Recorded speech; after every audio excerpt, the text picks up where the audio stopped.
Hello everybody, FlashRabbit here, and today we're going to talk about navigation and exploring in Minecraft. Now I always take a few items with me when I go exploring because I think they come in really handy, so I thought I'd share my techniques with you today. Now I always bring a crafting table because you never know what you might need to craft along the way. Food is an absolute must because you need to be able to run in some circumstances.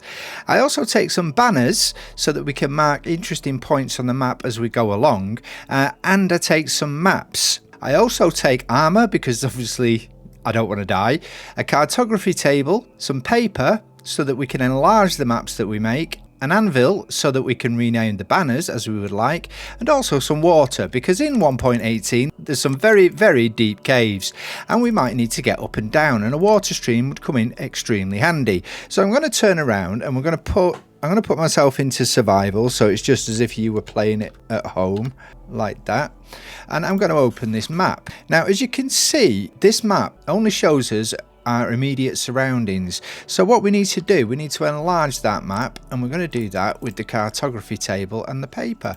So I'll pop the cartography table down there, and we'll stick this map in the top there, and we'll put our paper in the bottom.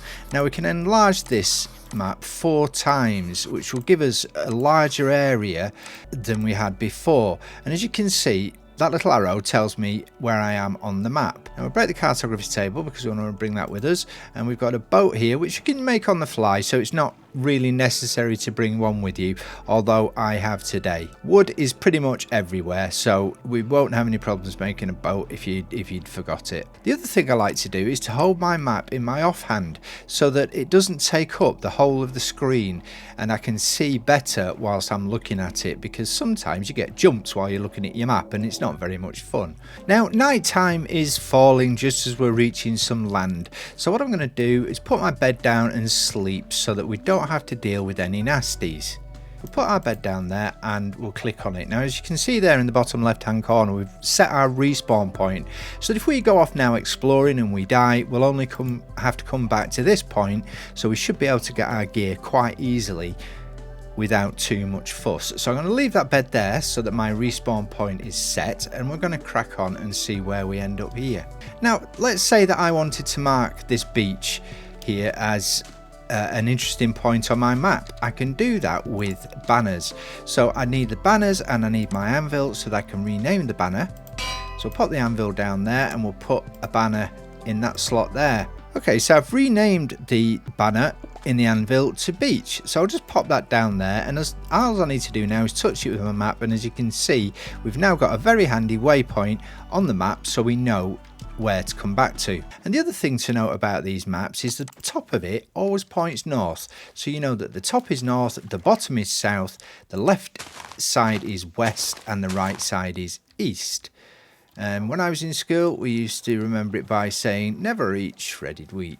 Now the other thing that will come in very handy, look at that, I'm around the boat without moving my arms, it's amazing. It's just like magic. So the other thing that will come in handy while you're exploring is your F3 screen. If you press F3 on your keyboard, you'll bring up this debug screen.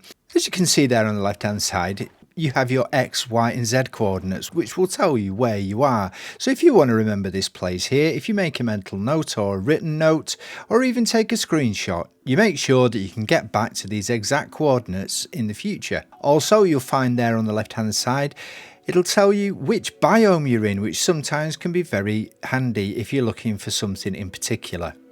But that's all I've got to tell you about navigation and exploring in Minecraft. If you've enjoyed this video, please press the like button and certainly subscribe, because it really does me a lot of favours and it costs absolutely nothing. If you don't want to miss any of my episodes in the future, press the bell icon and I'll be sure to let you know the next time I upload a video. Thank you for watching, take care, bye bye.